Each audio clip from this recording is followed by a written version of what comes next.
The first book of Moses, Bereshith, chapter 1, first creation by Elohim.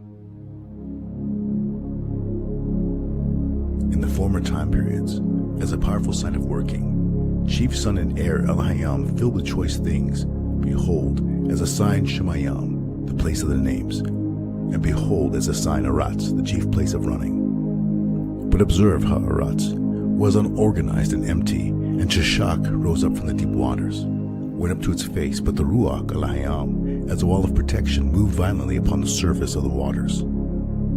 Elohim then declared, light he will exist, and light he will exist. And Elohim gazed upon that beautiful light, and Elohim made distinctive the light from the darkness. And to the light Elohim called out the name Ya'um, and to the darkness he called out the name Leah Laha. This was the close and the dawn of the first age.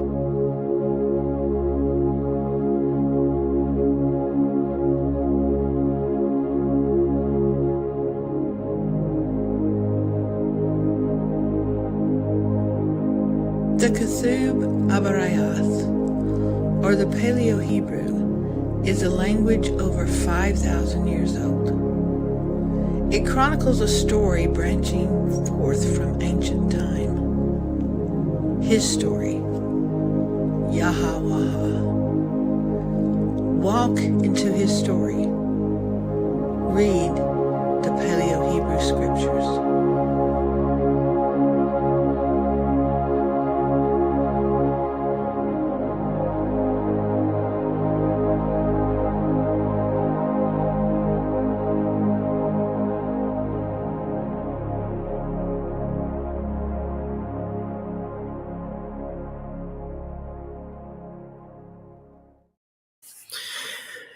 If we believe that the Bible is true, and I most certainly do, then it stands to reason that we should find some residual evidence for it all across the world, especially when we talk about worldwide events.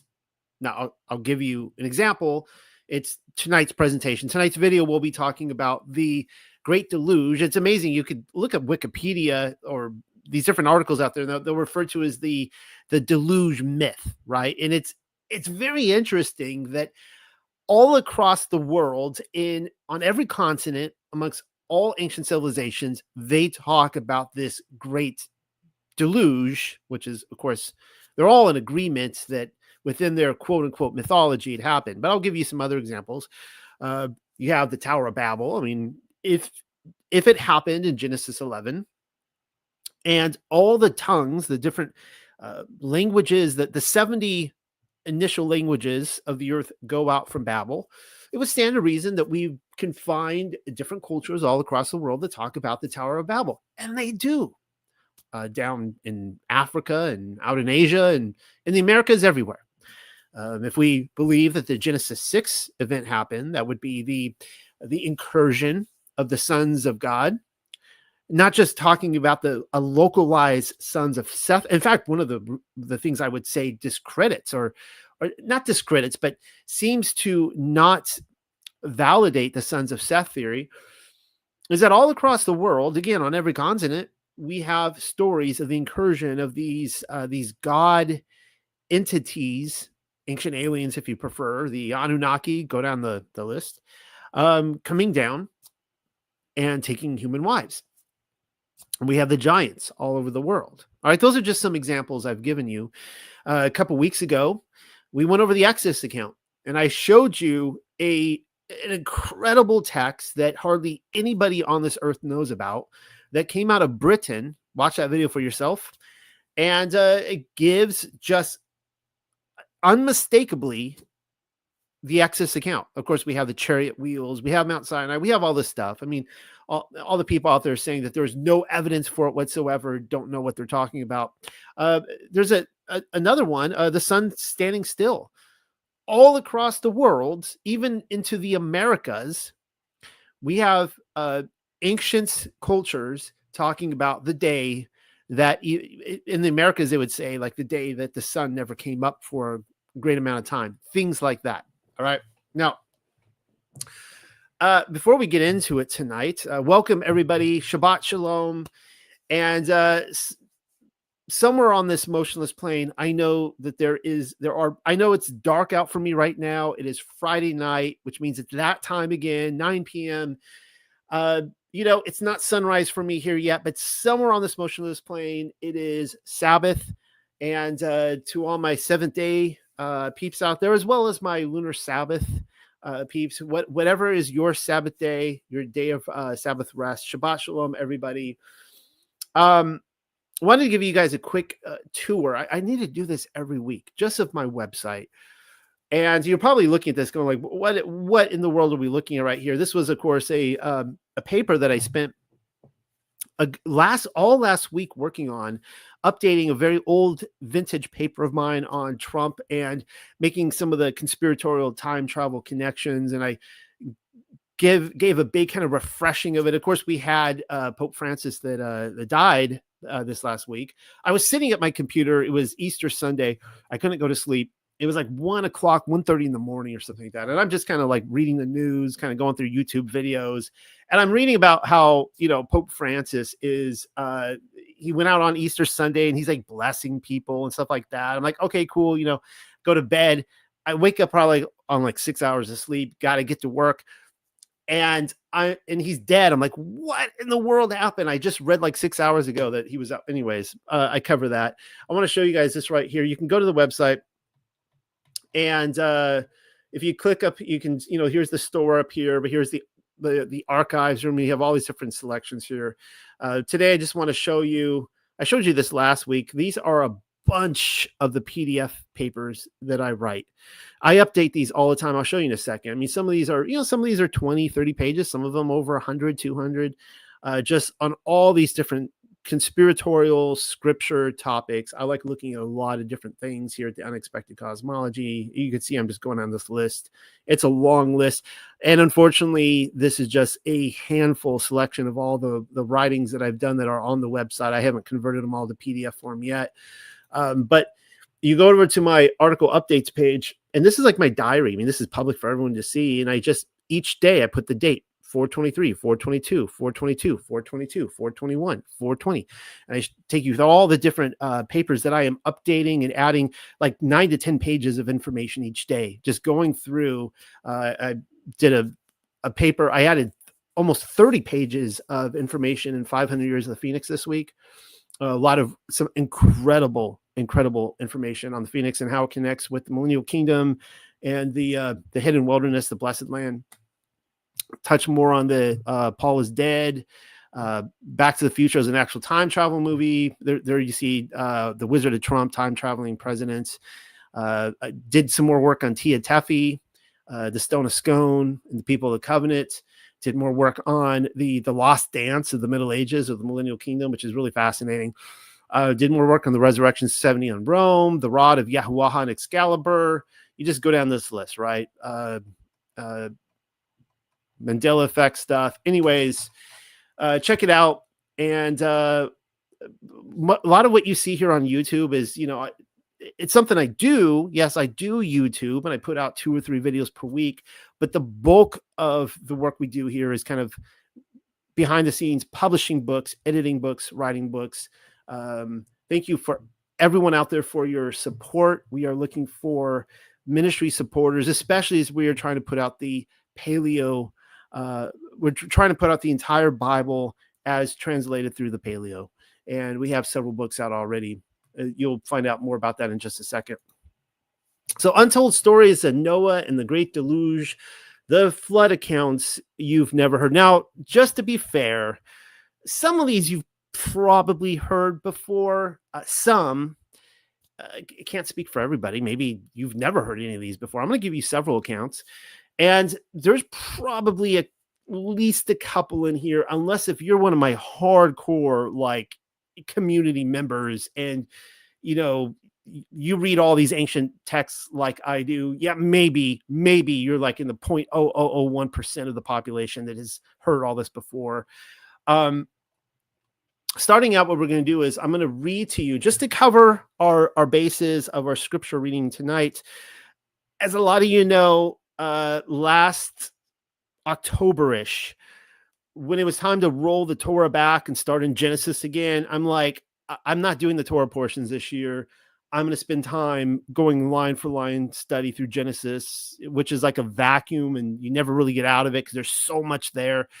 And so here we are in April, almost May. I'm still in Genesis. Technically, the portion I'd be reading from tonight would be the second Torah portion study, like 2 weeks into it.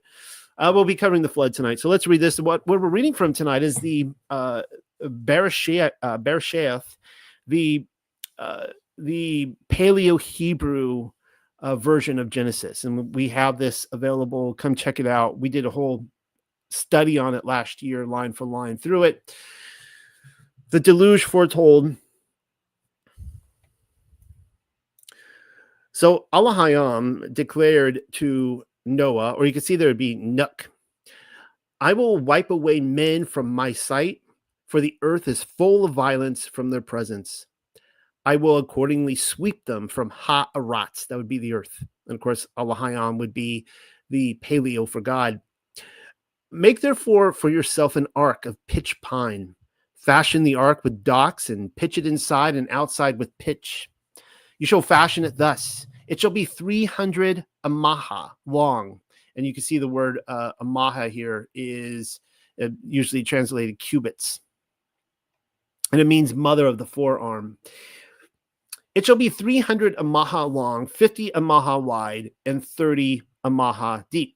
Fashion a ventilating window fixed in a turret of an amaha above the upper deck. And connected with that, make an opening in the side of the ark on the second and third lower decks. You shall make second and third decks, for I myself will bring a downrush of waters upon Ha'aratz to sweep off all beings possessing the breath of life from under Ha-Shamayam, that would be under heaven, all that move upon the land. Then I will establish my covenant with you, and you shall go into the ark yourself with your sons and your covenant woman, and your sons' covenant women along with you.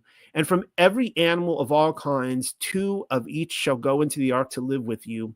They shall be male and female, of birds by their species, and of animals by their species, and of reptiles moving on the plain by their species. 2 of each shall accompany you so as to preserve life. And you shall take with you all kinds of food, which is eaten, and store it with you. And it shall be provision for yourself and for them. Nuk accordingly did all that Allah Hayam commanded him. He accomplished it. Afterwards, Yahweh. So Yahweh, of course, would be the paleo for Yahweh or Yahuwah or Yahweh, however you want to pronounce it. Very, very, very modern English people might say Jehovah. But I love Yahweh. What a beautiful, beautiful name. And he said to Nuk, go yourself and all your household into the ark, for I have seen that you have been righteous in the face of this generation. Take with you all clean cattle, 7 male and female, and of the beasts which are unclean, 2 of them, a male and a female. Isn't it amazing how, just throwing this out there for the one person who may have never actually connected the dots with this before, at Mount Sinai, the animals did not evolve into clean and unclean animals. Long time, thousands of years before Mount Sinai, there were clean and unclean animals. And proof of this is that it was actually 14 clean animals that went on the ark. It wasn't just one, 2 by 2. It was 7 by 7 that went on. So if it was a camel, it would have been 2 of them. But if there was giraffes, there would have been 14 giraffes, or 14 sheep, or 14 cattle. Take your pick of clean animal. And it makes sense because only clean animals, even before Mount Sinai, hundreds and hundreds and hundreds of years before the marriage with Yasharel through the Torah, there was clean and unclean animals. You don't see that in the Sunday school illustrations, do you? They don't like to emphasize that point because, too many people would ask questions if they did, and they can't have that. Also, from the winged fowls of the sky, 7 male and females, so as to preserve a seed of life upon the face of the ground. And Nuk did all that Yahweh, the ever-living, instructed him. Nuk was 600 years old when the downrush of water came upon Ha'aratz, the earth. Nuck with his children and covenant woman, and the women of his sons with them, went accordingly into the ark from the face of the waters of the deluge, with the clean cattle and with the unclean cattle, and with the birds and all that crawls upon the field, who came 2 by 2 to the ark, male and female, as Elohim had directed Nook. When the 7 days had passed, there's, of course, 7 days here. We find out in other texts to mourn Methuselah. Interestingly enough, he dies. They got to give 7 days of mourning for him. That's a whole study in itself about the importance of the 7 days as it goes with the spirit being put down into Sheol. When the 7 days had passed, then the downrush of water came upon the earth. In the 600th year of the life of Nuck, in the 2nd month, on the 17th day of the month, on that day, all the depths of the great ocean were heaved up, and the belts in Ha-Shamayam were broken, and there was a downrush of water onto Ha-Aratz, the earth, for 40 days and 40 nights. At the close of that day, Nuck, along with Sham, Ham, and Japheth, sons of Nuck, and the covenant woman of Nuck, and the 3 women of Nuck's sons, along with them, entered the ark. They themselves and all the animals according to their species, and all the cattle according to their species, and all birds by their species, every winged fowl. There also came to Nuck into the ark 2 by 2 from all creatures which have animal breath. Thus they came, male and female, of all creatures, as Elohim had directed them, and Yahuwah shut him inside. The downrush continued 40 days upon Ha-Aratz, and the waters swelled and lifted up the ark and raised it from off the land. And the waters overwhelmed and rose greatly upon Ha-Aratz, and the ark floated upon the surface of the waters. The waters overwhelmed the land and covered all the high mountains which are below Ha-Shamayam. The waters covered the mountains 15 cubits. And all the animals that moved upon the land expired, with birds and cattle and living creatures, and every insect swarming upon the land, and every man, all which breathe the ruach of lives in its nostrils. And that would be, of course, the spirit. With all that was in the dry land died. Thus he swept away the whole that he had made upon the surface of the ground, from man to cattle and reptile and birds of the skies. Thus he swept them from off Ha-Aratz. But Nuck and those who were with him in the ark remained, and the waters overwhelmed the earth 150 days. Now, I'm going to end the actual reading there from the Paleo at that point. And by the way, I have a lot of text to go through tonight, all talking about the same event from different perspectives. Technically, that right there might be the untold story that you've never heard before, because that is coming from the Paleo.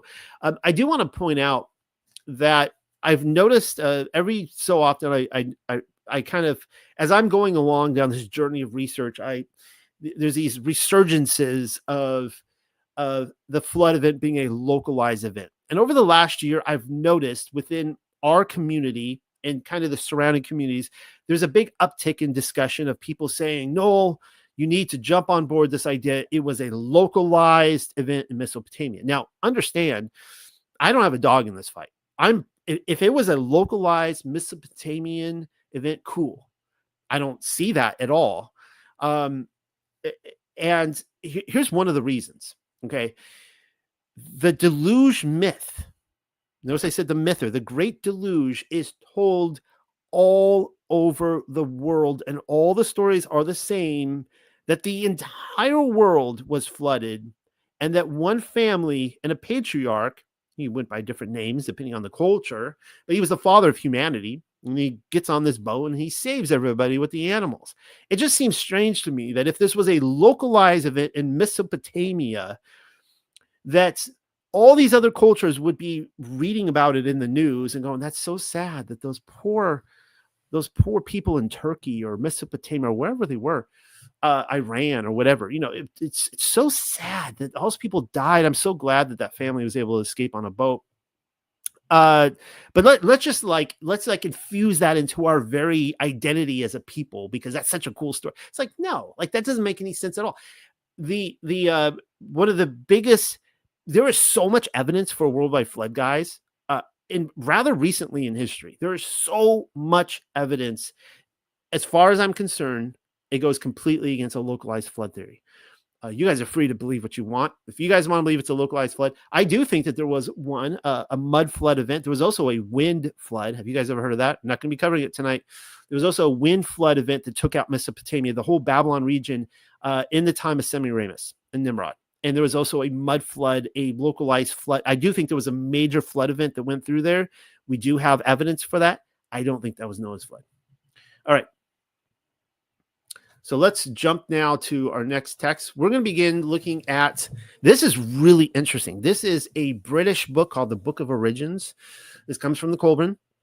I've never read this publicly before. It's The Great Deluge. Now, I want to point out, like I did when I was talking about the Exodus account, that there should be differences in all the different accounts. There should be. They should not all be copy and paste. If they were all copy, if you had hundreds of flood accounts all over the world and they are a perfect copy and paste, then it would be a copy and paste. We'd be crying foul, right? So when you read accounts in here that are different than the Genesis, that is okay. And it shouldn't be like, excuse my French, but it shouldn't be like, oh my God, the Bible isn't true. No, it actually gives more clarification and more evidence that the Bible is true. So here we go. On the contrary, or on the flip, I should say, I'll throw this out there that maybe there were other survivors as well. There is a possibility. I won't say it's impossible, that maybe there were other people. The world's a big place. Maybe there were other people who also built boats, that they were actually righteous people and they built boats and they were saved. Just throwing that out there. I don't know. I wasn't there, but let's let the text, tell us the story instead of me telling it to you. Over the sea now called Basabrimo. So when you read the Colburn, just a lot of warning here. There's a lot of places they name where, I don't know, maybe there's like an ancient map expert out there and they're like, oh, I know exactly where that is.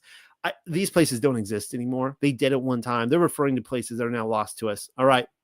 Came a far-ranging race from Caucasus, the motherland where Gatuma ruled. Just hang with me. Where sky-reaching mountains rise out of a wide, green, dark-soiled plain. They were horse fighters, known among themselves as the wildland cultivators, and they landed at the place before times called Haltraith, in the land of the horse folk, now held by England. They built the wood-walled town called Hovenley in the New Tongue, near where the great Sea King sleeps beneath his mound. Who do you think the great Sea King is that is now sleeping beneath his mound? They took their land from the herd-keeping Frolga and ranged wide from shore to shore, renaming the water-encircled land the honey-laden isle, for never before had they seen honey in such quantities since leaving their own land. They were folk here before the fleet-footed Frolga, but they were magic-dealing dwarfs living in holes sunk in the ground. You guys know I love dwarfs. We have another dwarf sighting, guys. Covered over with wicker and earth. So there were, in the area of Britain, there was a lot of dwarfs, and they were saying that they lived there in abundance in the ancient times before the flood. It is said they knew and understood the speech of all wild creatures and often talked with them as brothers. Of course, dwarves are always identified with some sort of spiritual entity. They were friendly and frolicsome, and before them only the bowed Yoshan roamed the land. In the days when the wildland cultivators came and swallowed up the Frolga, there were bears, wolves, wild cattle, boars, oryx, deer, elk, lion, cats. Pay attention to this right here. Man-eating water lizards. Is that a dragon reference? And you could say, is that a dinosaur reference? I know that's a divisive word, dinosaur, right? Half of you guys say they're hoaxes and they never existed. Yeah, that's man-eating water lizards and beast eaters.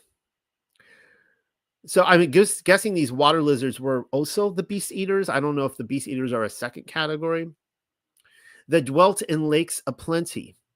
And so, we can get into the whole, um, the whole water horse idea here, the fairy culture and stuff. But and I do think that the water horses are a type of fairy spiritual entity. But water lizards in the lakes, in the lochs of Britain. The Froga were not small, but lacked fighting skill. They were spearmen without bows, but skillful stone slingers. Behind the wildland cultivators came the Uxenning, but being boatless, few came to this green land, most turning southward to Amorica. What? Is that a name we actually can recognize? Amorica? I don't know. It sounds kind of interesting. Sounds kind of like something we know. It sounds like a place that I might, live in the northern continent of modern Amorica. I don't really know. Those who came were workers in wood and metal, and it was they who built Kilna how I don't even know how to pronounce that. Forgive me. Anyways, it stood even in the generation of our grandfathers' fathers. In the generation when Glenapton was king of the wildland cultivators, a north spawn horde came down upon the flatlands, led by Bildon the Thrumchind, who gained kingship over the land once called Kiningwed. You have to wonder where, when you read Tolkien, it feels like I'm reading Tolkien right now, like the appendices or something like that, the history of Middle Earth.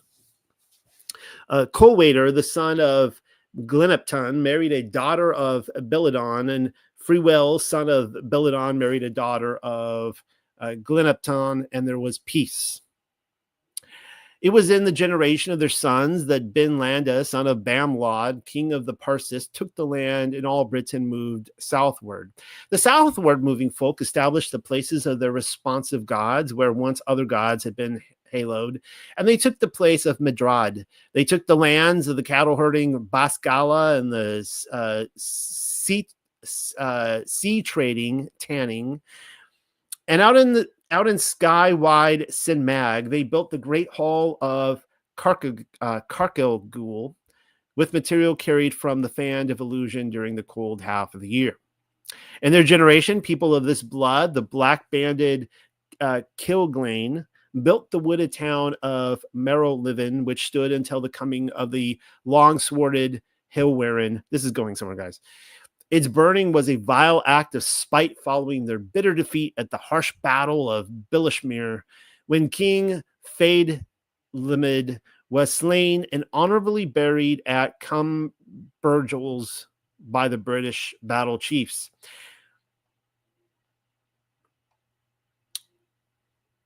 Let me just skip this right here. No, you know what? I'm not, because there's so many fascinating things in this paragraph. It was the wildland cultivators who gave the flood tale to our house building forebears. Imagine if I had skipped that paragraph. See, you can't skip anything in this. So wildland cultivators, they gave the flood tale, and we're going to get into it. But the generation of its happening is lost. In those days, men were inclined to the ways of peace, and harvest followed winter without change. But it came about that looking up into a darkling night sky, they saw a strangely formed moon chariot overhead. It passed away into the rosy dawning of a newborn day. Are they talking about like a comet overhead?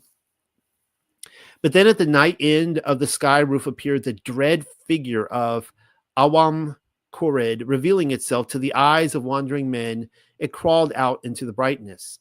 The foul breath of the nightcomer, newly sprung from the dark depths of its unearthly lair, spread across the brightening face of heaven like an evil gray veil, and even the ever-fearless sun withdrew to gird himself in red war armor. The fast-beating hearts of men first shriveled with despair at the fearsome sight, then rose while their throats responded with glad cries as the moon chariot came back over the dim horizon. There, riding the battle bar, flaming sword held high, was the bright beloved figure of Lithalun, her fair hair sprung out beside as she flew toward the hill figure. They met in an awful hell-echoing clash with the noise of 10,000 rolling thunders, and men bold enough to look were stricken with blindness, and uncovered ears were deafened forever. Cold moon tears were shed by the fang and claw-torn champion of mankind, while the hellish Awam Korid drooled white cinders, which, if they touched the skins of men below, raise evil wells.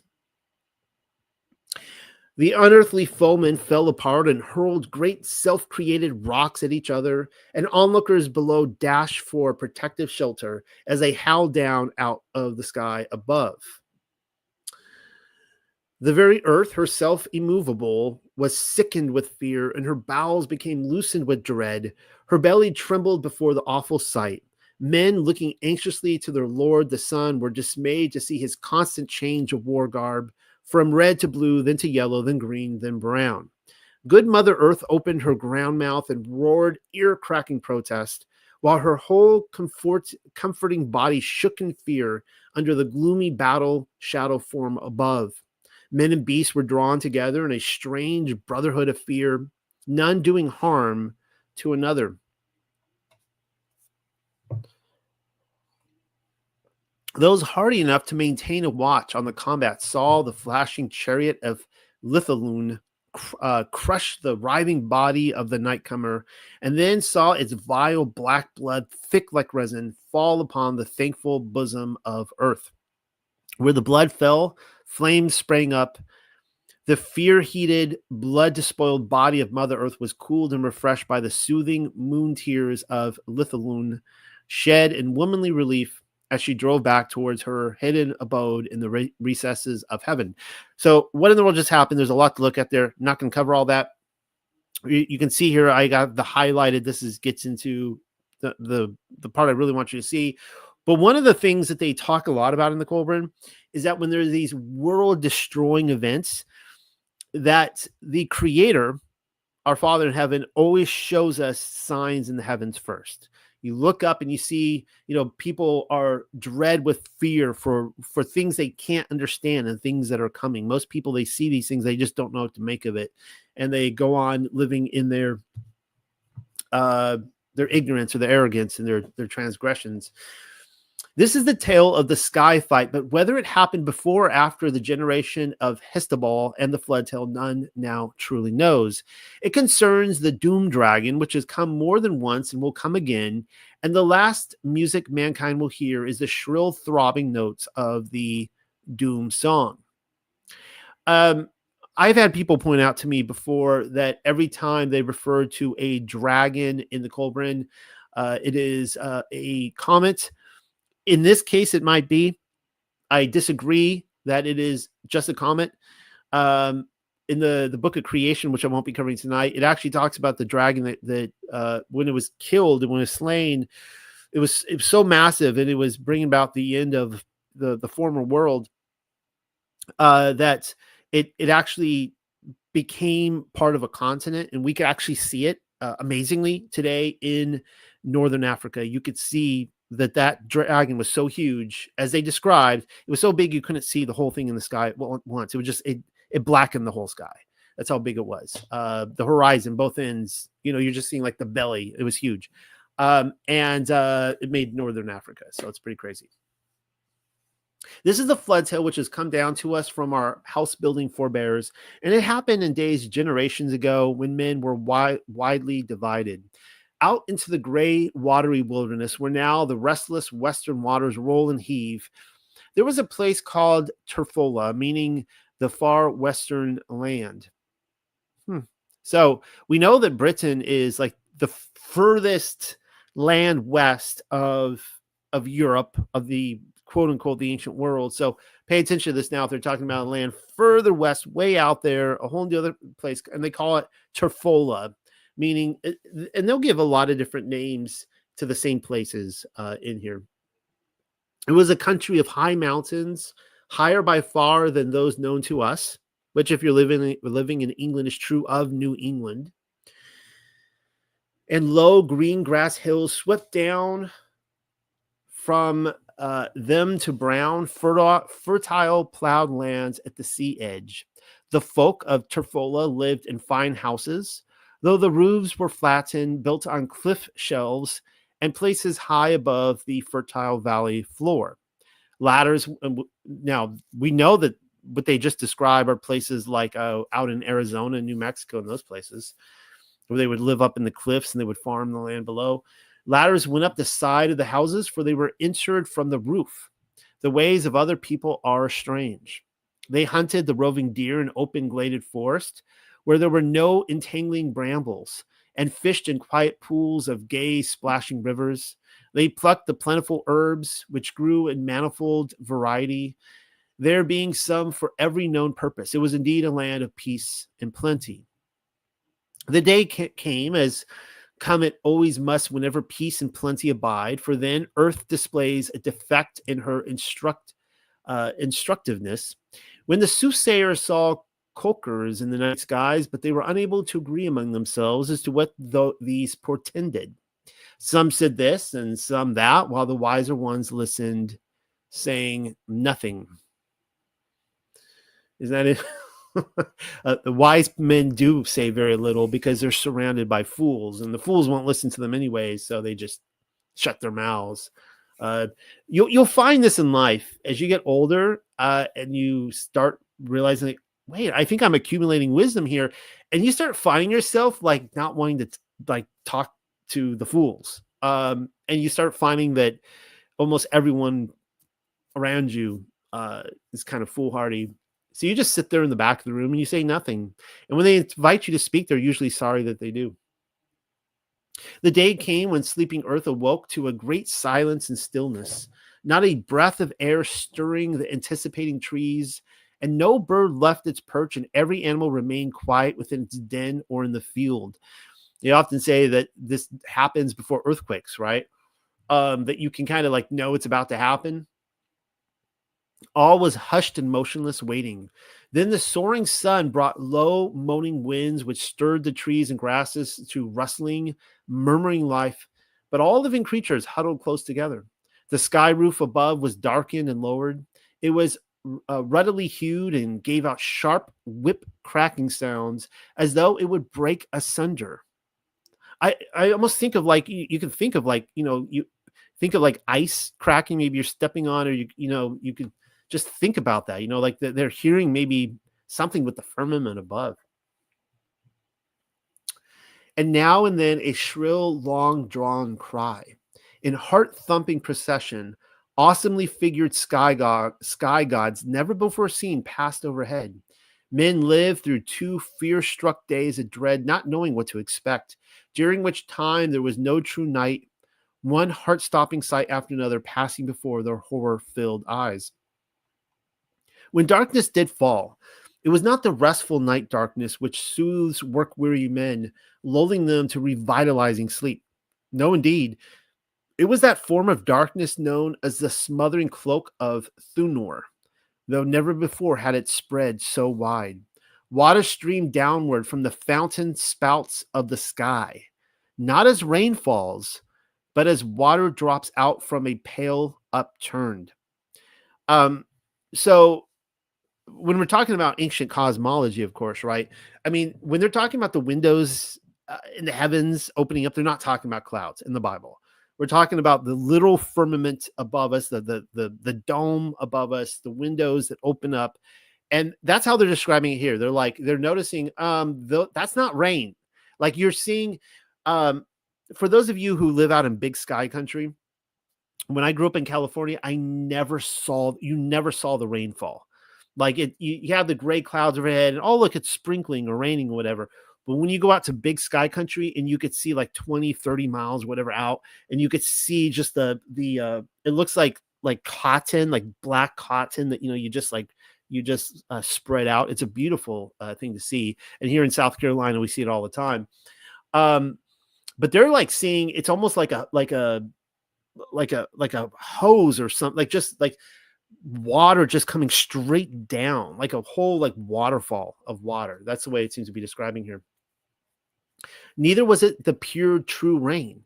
It was tainted with bitter blood from some strange battlefield in the vast sky spaces, and contained broken pieces of the rainbow. That line right there just has me fascinated. And it is possible that there was a war of the gods. There might have been a lot of gods up there, I mean, multiple Alahayam, that are trying to protect their dudes down there that they represent. And Alahayam and Yahweh, they're taking out the earth. I could imagine, just because it doesn't mention in Genesis 7, 8, 9, 10, it doesn't mean that there was not a war in heaven while this was going on. The sky roof itself was borne down to the very surface of the seething waters, and Mother Earth cowered beneath it, as the shrinking field mouse cowers before the harvester's footfall. A vast black cloud was drawn like a curtain across the sky roof, stretching from horizon to horizon. Rising above it were strange billows of flame and smoke. Though what the fire consumed, it is not possible to even guess, for all know water does not burn. Then all things ceased movement, all was silent and still, a heavy, ill-boding, brooding silence, the stillness of hearth-hammering fear.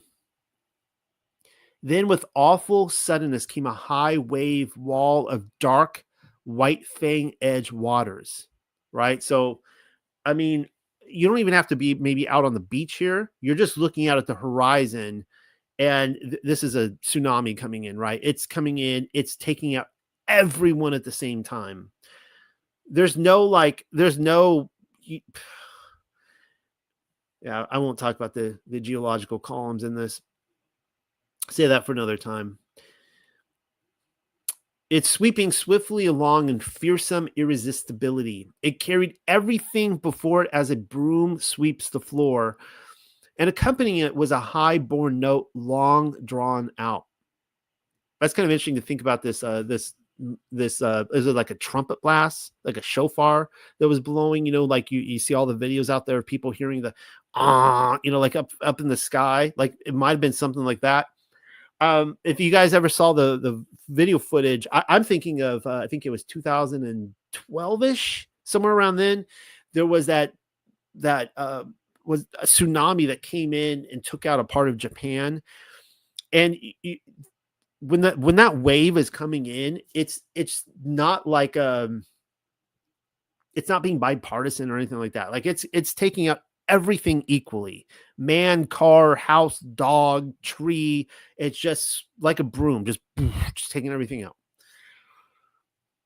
Behind it, upon the seething waters, all the fruits of the land, house debris, trees, bloated dead animals, and humans floated upon the wild, wide waters.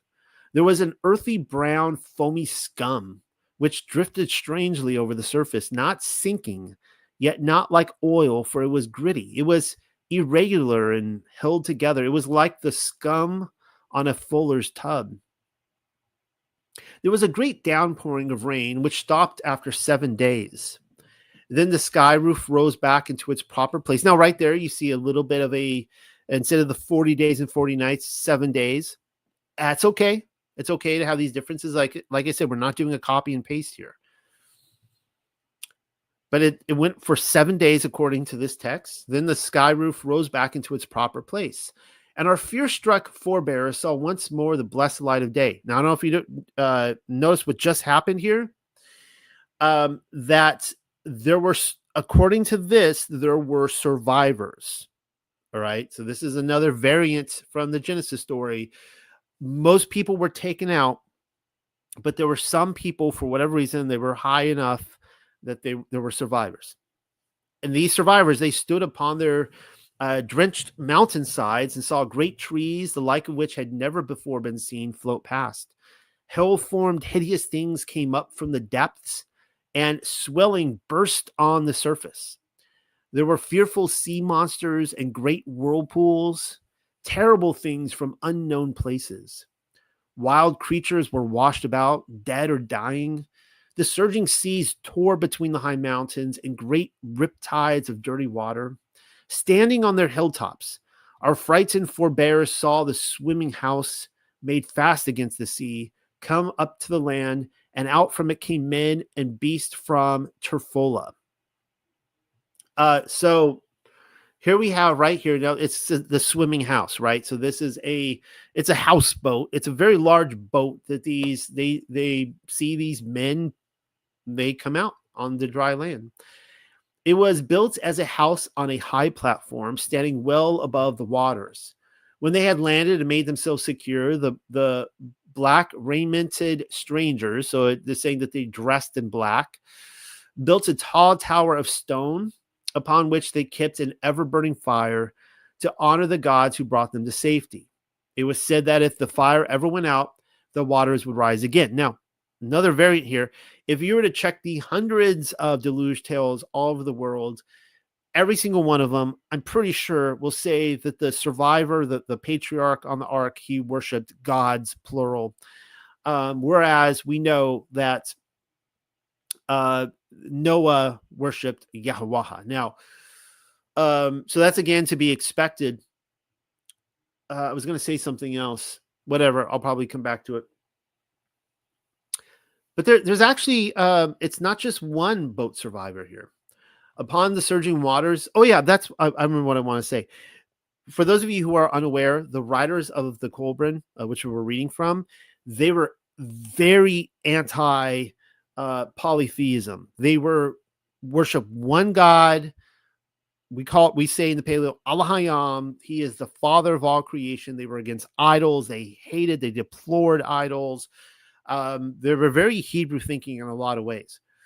So just put that in context there, as they're saying gods, plural. The guy who is writing this down in the book of Origins, he's just being honest in writing what he has been told through the stories. He's not trying to make it politically correct to fit his religious vision. Upon the surging waters was another wave-tossed craft, the great brim coffer of Hestabel, the wild wave wanderer, slayer of Nictoron, the water beast, worker of strange metals, who married Nulin of Wamwilt, daughter of Manwidon, far famed for her beauty. That's quite the title for this guy. Do I need to read that all again? I like the slayer of Nictoron, the water beast. And if this is Noah that's describing here, we know that his mother was named Enosh, but it calls her here that this woman that was his mother was far famed for her beauty. For her hair outdid the yellow of the celandine. Her skin was softer than down and whiter than the Mayflower. We know that Noah was white as well. Her lips were the red of strawberries and her bosom soft as the windflower. She exuded the sweet perfume of new mown hay. The son of Hestabel was the temple protecting, three-spirited Osiris, who made his home in the great oak, where to this day he is worshipped as the god of beer and greenery. So that's again interesting right there, because Noah, there is some good research out there. I'm not going to take you there tonight. That in Greek mythology, one of the fathers of wine itself would be the Noah figure. So it's interesting to see that in Britain, this person who came to Britain off of this boat. There were two boats that landed there, apparently. That he is the god of beer and greenery. It's kind of interesting. The tellers are not at ease with Hestabel and Osiris, whether they were gods or men. But in some men, the division is not clear. Perhaps gods are made by the regard of men. That is very true. 100% agree with that. Many men become gods through the years. And we know that with like Moses, where Elohim or Yahweh says to Moses that you will be God to Pharaoh. Again, that's a whole nother study. All right. Now I want to take you. So that was one tale from Britain. I have a lot to cover tonight. I want to talk about a second flood that a lot of people don't know about. This is called the flood of Enosh, or in Paleo, his name would be Anu-Ush. And this is what we know from Genesis. Now I'm reading from the Aramaic Targum right here, and it says this. And to Seth, so Seth is the son of Adam. And to Seth also was born a son, and he called his name Enosh. So this would be the grandson of Adam. That was the generation in whose days they began to err and to make themselves idols and surnamed their idols by the name of the word of Yahuwah. Now, how amazing is that? This is Genesis 4:26 from the Aramaic Targum.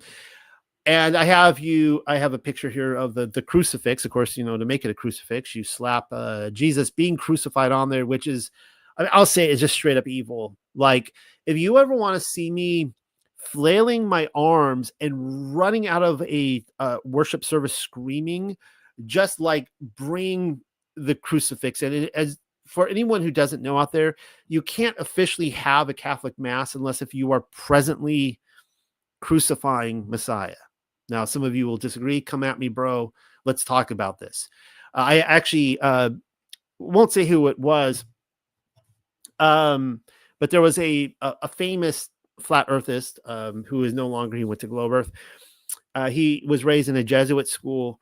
I interviewed him, and as we were talking through the interview, when I was writing it down, I was showing him a first draft of the notes of our interview. He disagreed with me, and he said that's not true. And then he went and looked it up, and he's like, "Oh, okay, you're right."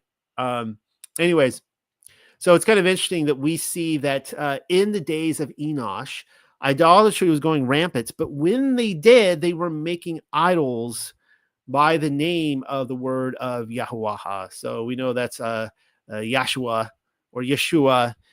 They were making an idol out of him. And by the way, I think that this is, I pointedly put here the cross, because I do not believe that the cross is pagan. I believe that the cross, the Tav in the Paleo, goes all the way back to the Melchizedeks. And one of the reasons we find the cross with Nimrod research and then in Egypt is because it was coming straight off the ark through the Melchizedeks. And so I think it pre-existed the flood, and it goes all the way back to Adam. Again, come at me, bro, if you disagree. I have seen enough that I'm settled in my mind, at least at this point, unless someone could bring up really damning evidence. Otherwise, basically that the surrounding nations corrupted what was true and righteous. Just because our controllers or controlled opposition have something like this doesn't mean we throw out the cross. Doesn't mean that the cross is pagan. All right. So to the Egyptians and to the ancient societies, the cross, or again, the Tav, which the Phoenicians had it as well, it meant life, not death. The Romans might have thought it meant death. But that's not what it meant. So I want to read to you now from Yashar, and this is the Paleo Restored Names version. This is talking about Enosh or Anu-Ush, and this is talking about the flood. And then I'm going to source this with another text.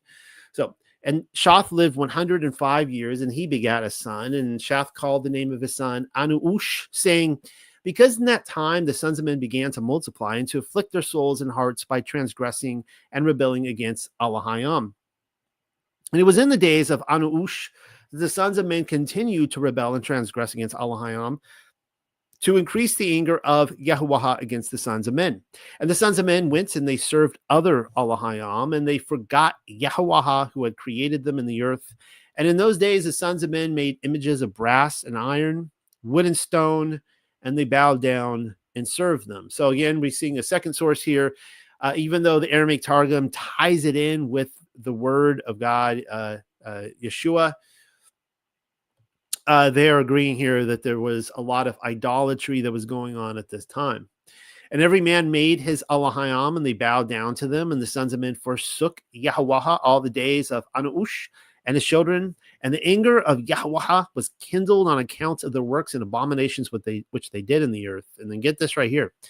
And Yahuwah caused the waters of the river Gihon to overwhelm them, and he destroyed and consumed them, and he destroyed the third part of the earth.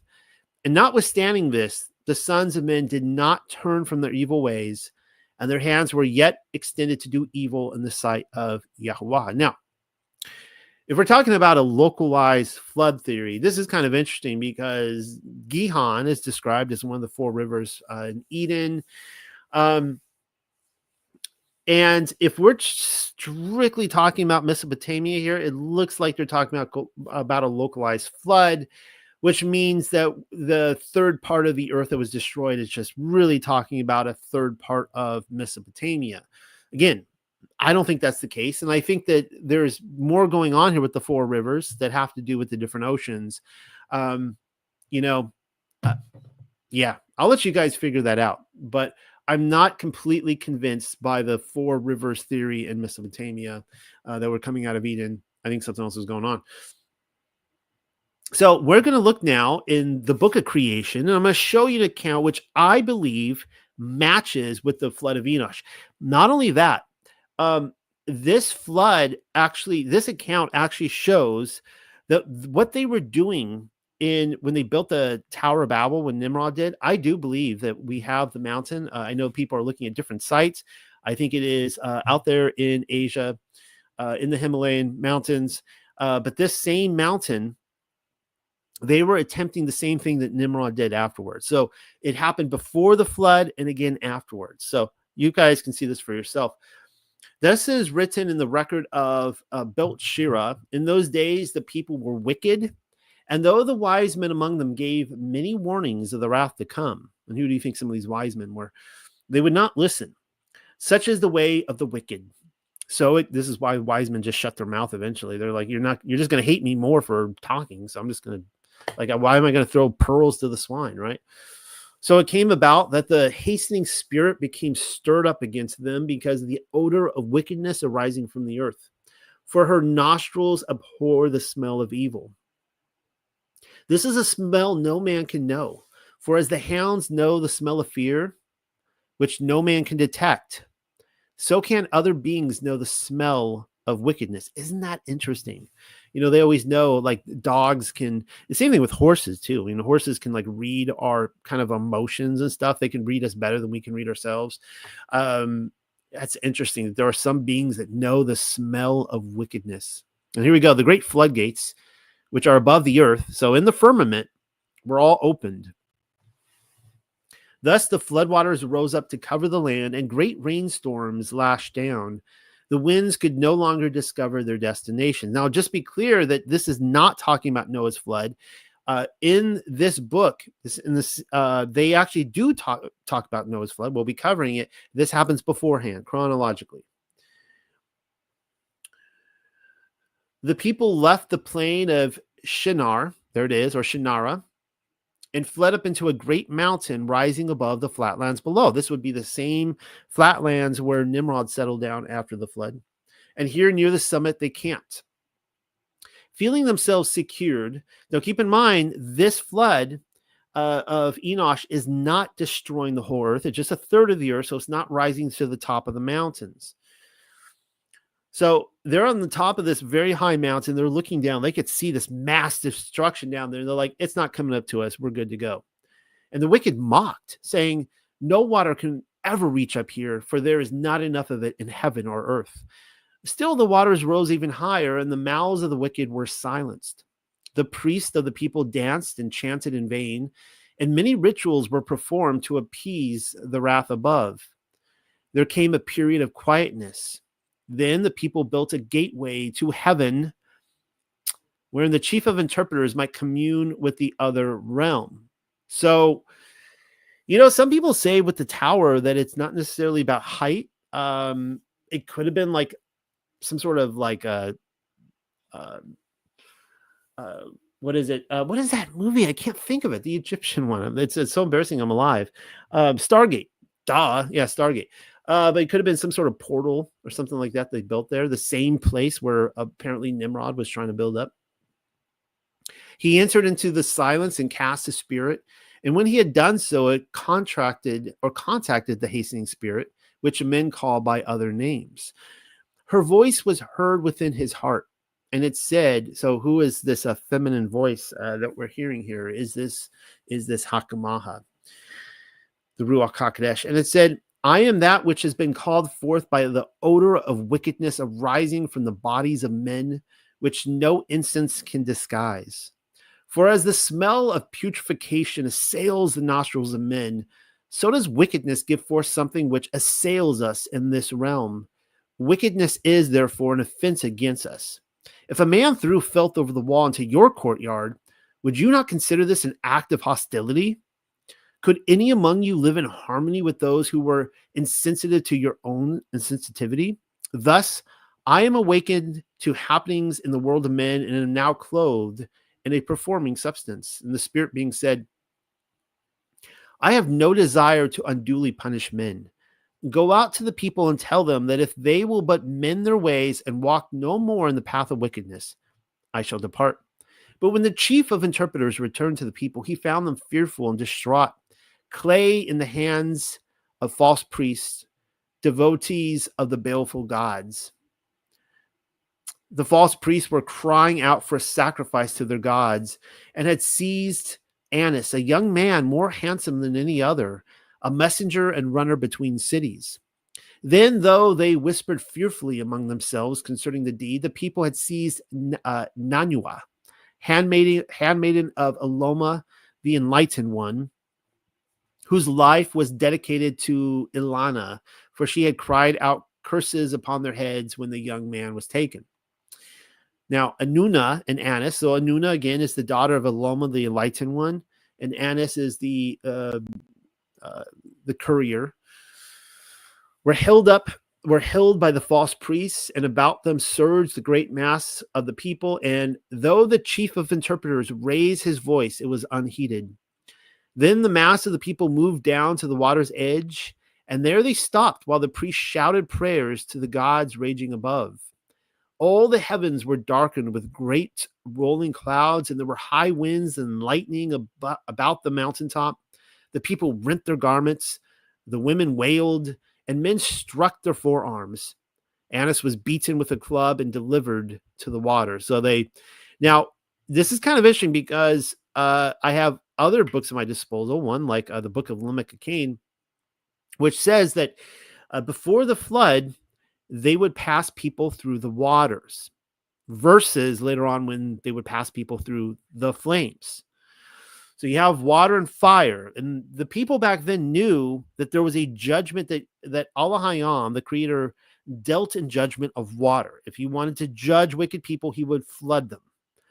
And afterwards, the mile marker, Nimrod, is the one who figured it out. I'm sure Shem figured it out before him, but Nimrod started worshiping fire. They started passing children, babies, adults, whoever, through the flames as an immortalization rite, that they themselves, knowing that they would be thrown into the flames, that somehow they could survive the flames. And I've pointed out amazingly that, by the way, the righteous, everybody has to go through the flames. The righteous will be living in eternity in flames, because to be in the presence of Allah Hayam is fire.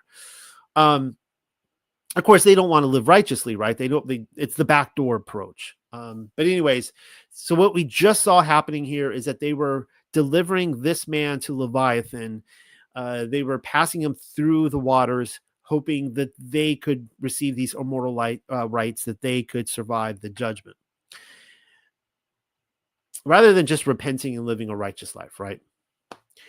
Then, as he who wielded the club turned towards Nanua, she said to those about her, "Let be, I will deliver myself to the waters. For if I must be sacrificed, I would be a better sacrifice so given." So she's like, look, just, really, you want to kill me first? Why not just let me die in the water, right? Then she went down to the waters, but as her feet entered, she drew back from the cold, dark, watery depths before her.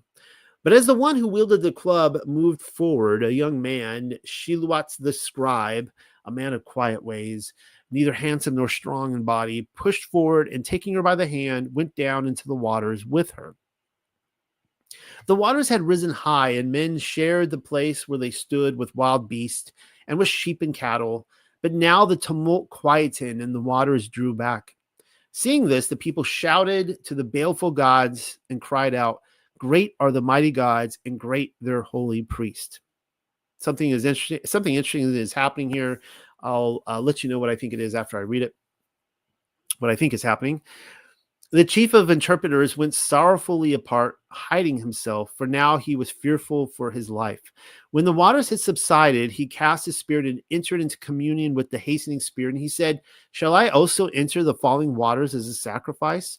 For life is now futile, as I am without God or honor. And the great one answered, men see in events the things they wish to see. They can interpret only according to their understanding. That is so true. The waters rose to their limitation and did not fall because of the needless sacrifices. The powers above may ordain events to chasten men, but more often such events are challenged and tested. However, divine intervention is rare indeed. Bummer. I actually ended it there. I think it goes a little further. And what I was going to show was that actually, maybe it's the next passage.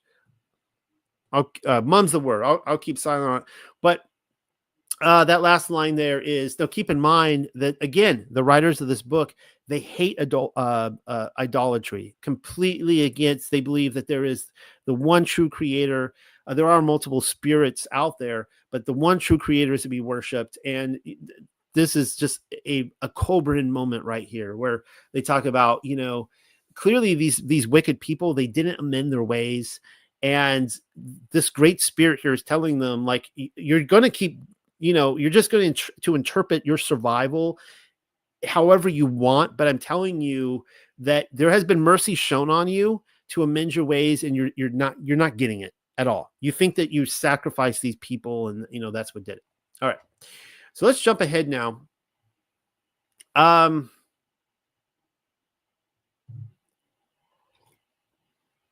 To Ovid's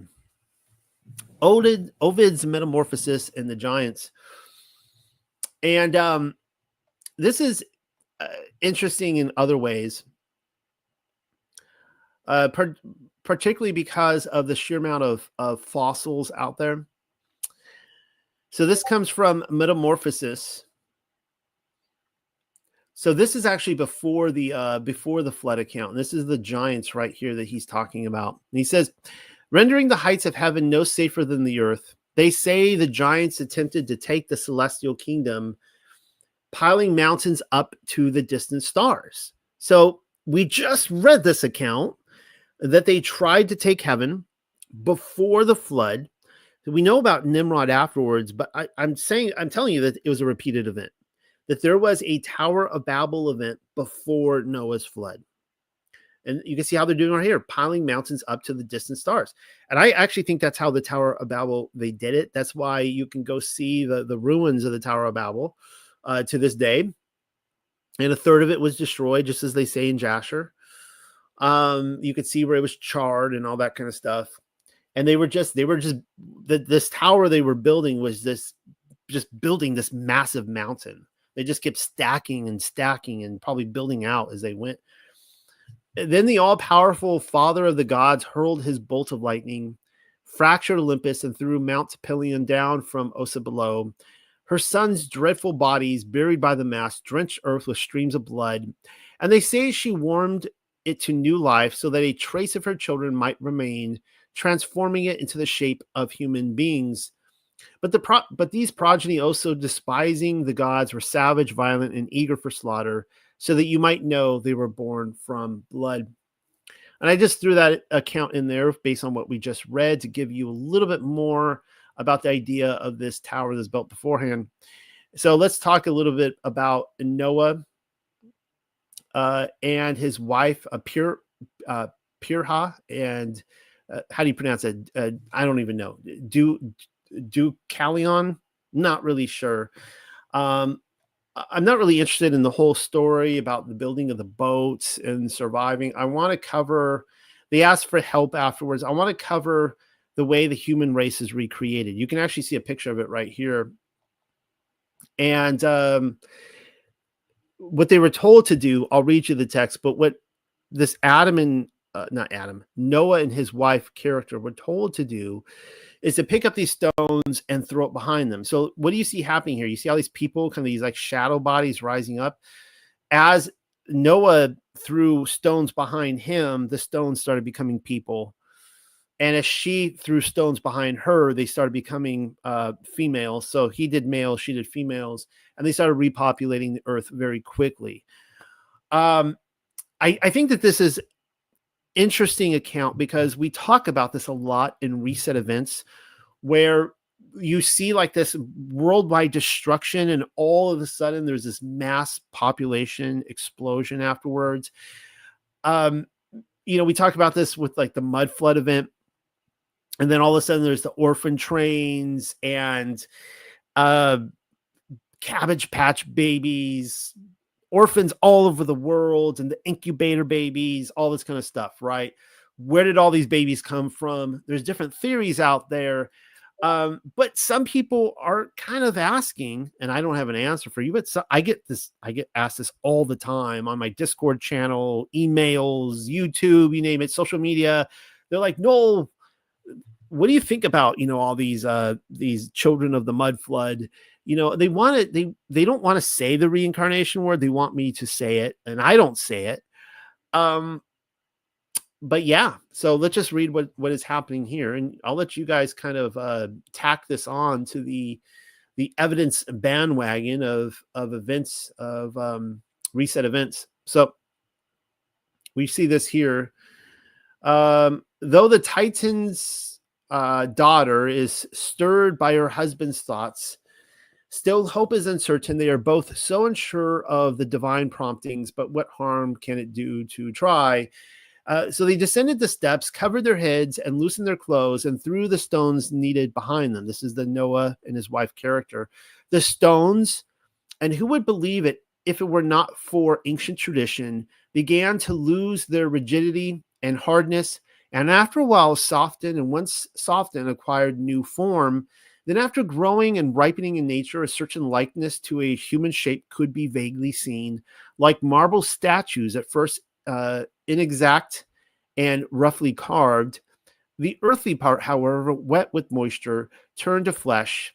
What was solid and inflexible mutated to bone. The veins stayed veins, and quickly, through the power of the gods, stones the man threw took on the shapes of men, and women were remade from those thrown by the woman. So the toughness of our race, our ability to endure hard labor, and the proof we give of the source from which we are sprung. Now, this is metamorphosis. It is allegories. It is, mythology, if you want to call it that. Clearly, this is talking about Noah and his wife in the flood event. But I find this really interesting because we know that the ancient world was destroyed in the flood, many of which became stone, whether fossils or just they became the stone itself. And it's interesting that they're saying that this stone started becoming new life again. And you have to ask, is this kind of like a Cabbage Patch event where, I don't know. I can't answer that question. I see similarities here. And it's worth thinking about. If I figure it out, I'll get back to you guys. So here we get the Great Deluge in the Book of Gleanings. Again, this is the Colburn. I read you the book of Origins account, which is the Colburn, and I read you the other account, which is the blood. It's getting late. The flood of Enosh. So this is the book, the Great Deluge in the Book of Gleanings, chapter 4, the Deluge. Let's get right into it. All right.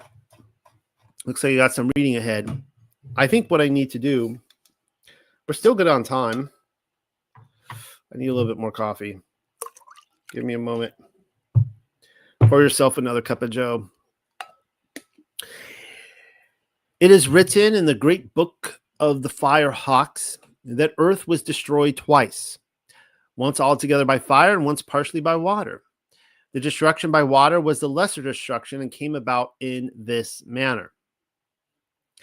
Now, to be fair, I kind of wonder if maybe this was written after the fire event.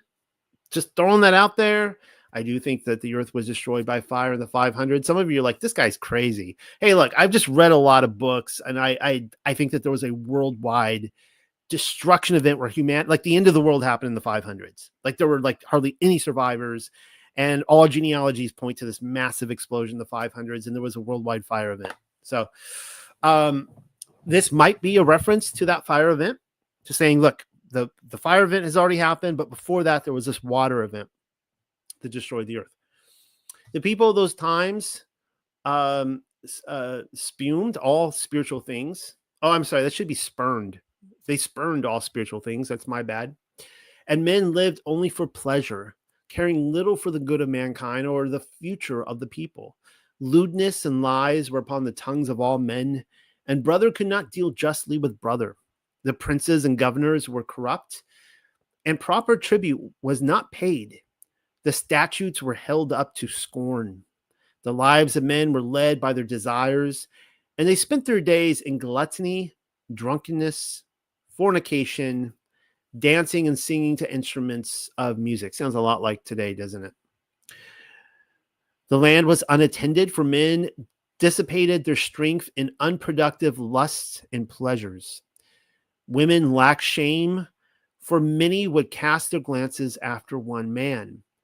Men fought amongst themselves and even slew one another because of their lust for worthless women, while the chaste women were not sought. A few weeks back, if you guys recall, I did a 3-week series on true men, and true women versus the weakling men and the common woman. They were even rejected, for men declined the effort of being worthy of them in the eyes of their fathers, which again that describes the current generations of this earth. Wives were honored, and only the women of pleasure commanded the attentions of men. Women were unclean and immodest, and men lay with them shamelessly in the presence of one another. Old women were more lustful than the young ones, while virgins were seduced and corrupted in their childhood. Sounds just like today. I feel like I'm just reading from 1920 society to, or the last 100 years, 1925 to 2025. Fathers fornicated before their sons and were admired for their prowess. They made no distinction between their sons and other men, or between their wives and other women. Deceit and violence were seen on every hand. To the east and north were high mountains upon which dwelt a tribe called the sons of Nazirah, the men of the mountains, who were hardy men and mighty hunters, skillful in the chase and valiant in battle. The men were upright, their wives were faithful, and their sons noble. In their hearts were no unworthy thoughts, no envy or hate, no malice or deceitfulness. They did not smile before a man's face, uttering smooth words. Then when he turned his back, reach out to stab him. In their wives and daughters there was no impure longing, and neither cursing nor lying was heard among them. And the women folk respected their men and maintained decency and decorum. This sounds, on the surface right here, this sounds a lot like Adamic literature, where you talk about the mountain of worship and how Adam and his sons, the sons of Seth, they stayed on this mountain, and the sons of Cain all camped around them, but they maintained their holiness on this mountain, going all the way up to Noah. Yet they were men with men's ways, abhorring all form of unmanliness and degeneracy. So right there, that just took a turn, didn't it? Therefore, the treasures in the cities of the plains and the weakness of the people to whom these belonged did not go unnoticed by the sons of Nazirah. So they said among themselves, so here is Genesis 6.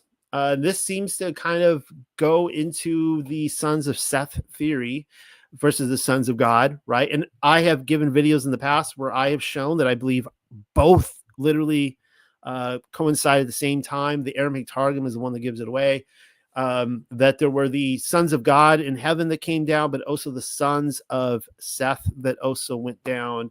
And once they went down from the mountain, they weren't able to go back according to Adamic literature. So anyways, they said among themselves, let us go down and do a good deed among these people. Let us show them the ways of men who are strong, making them slaves and possessing ourselves of their goods.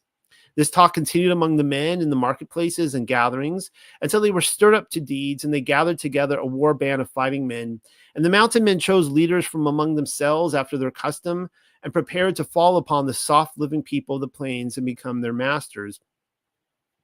When the chiefs of the mountain men saw what was happening, they became wroth and ordered their men to return to their flocks and pastures. The chief of chiefs stood up before the gathered war band and said, "It is our decree that this thing shall not be done.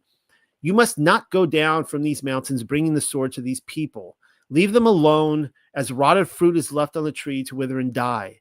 Leave them to follow their own ways a little longer, and in the fullness of time they will destroy themselves. Make no widows among your own people.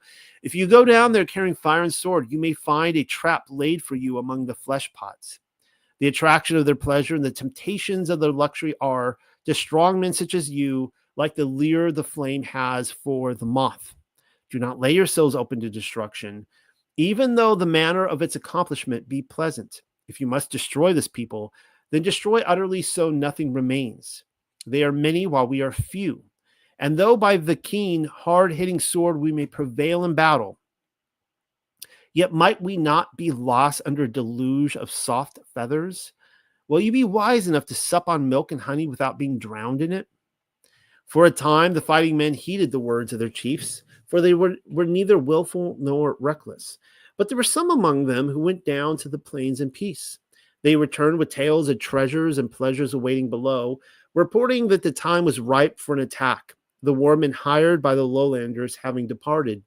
For in those days, the gods of Sharapik strove against the gods of Ilishdur and Ledek. Then the fighting men disregarded the commands of their chiefs and, choosing war captains from among themselves, went down and fell upon the people of the plain. The people of the plain bowed before the strength of the men of the mountains. They did not fight, for among all their possessions, they regarded their lives as the most valuable thing, precious above all else. They said, take whatever we have, our riches and harvest, the treasured thing from our dwellings, even our daughters for your amusement, but leave us enough that we may live under your shadow. The sturdy men of the mountains were sickened by these half men who had lived for 3 generations without fighting, and they despised them. The battle-hardened men who had come down from the highlands took whatsoever they desired. The plainsmen demurred, but because their stomachs turned to water before the virility of their conquerors, their protestations were words of wind. The victors clothed themselves in plundered finery and indulged themselves in the wines and delicacies of the food tables. They slept in beds of luxury and dissipation, every want being attended to by the vanquished. They learned the ways of sensuality, which goes with soft living, and when sated with natural pleasures, some lightened their boredom with unnatural ones. The mountain men saw that the women of the cities were beautiful, but they were not modest, casting their charms before the masters unashamed.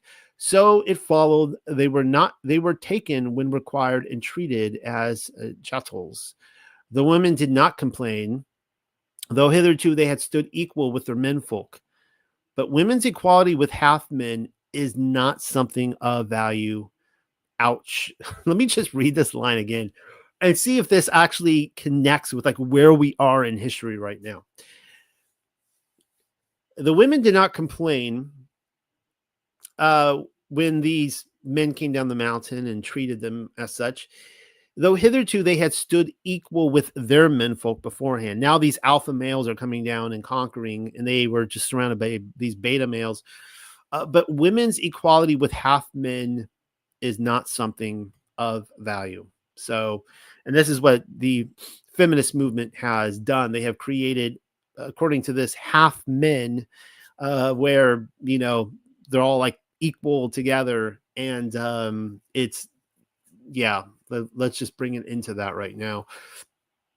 With women like this, the men placed no restraint on their lust and went from excess to excess. The women, rejoicing in the strength and vigor of the men, said among themselves, here are men indeed, such as we have not known before. Then in the matter of women, they turned away from their own men and from the households of their husbands and fathers, for now they despised them. They threw off all womanly restraint and grappled with the victors like ravening beasts, and the strong were vanquished by weakness. Always do women behave thus when their menfolk are defeated in battle. It is not for this men fight. Now, there might be some offended women out there. I apologize. But this last line is absolutely correct. And when men would, kill off all the men and they're going into the city, historically, we know women would put on all this makeup and finest jewelry and hang out the window and cheer. And, um, the last line here, this is why men fight in battle, for this, so they can go in and conquer the women, right? None came to do battle with the victors, for they who had fought for the gods had destroyed themselves.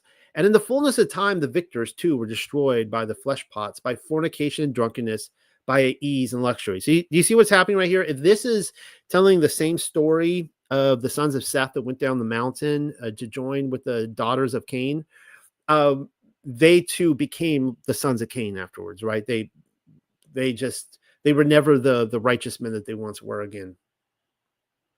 Their fighting strength and valor departed with the passing years. They grew fat and slothful.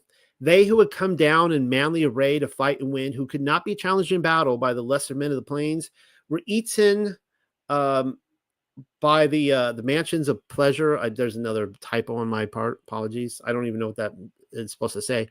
And the drinking booze with music, wine, and fine linen. Upon the mountain and in the mountain homes, there was weeping and sadness among the women. Fields were untilled and cattle strayed away. Sheep were unplucked. The best craftsmen were gone, and few remained willing to learn their skill. The teachers of learning taught no more. The gnarled hand that had wielded the sword and terrorized a foe now plucked the strings of psaltery and lyre. The rough jerkins and corselets were cast off, and now garments were of fine linen dyed purple and crimson. That's kind of interesting right there. The dyes that ties into with Azazel and in the book of Enoch. Men arrayed their softening bodies in gaudy attire and bathed in scented waters.